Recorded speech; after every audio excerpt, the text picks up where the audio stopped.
Inay, binabati ka namin sa iyong kaarawan. Hindi lang sa narating mo ang edad na 78, kundi sa mga bagay na nakamit mo na nagbigay sa iyo ng karangalan at kasiyahan sa buhay.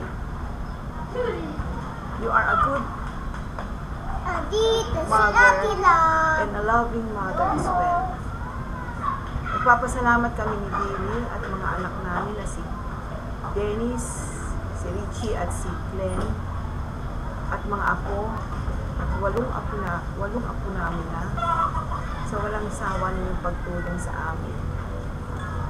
Inay, happy birthday, and may you have many more birthdays to come. We love you.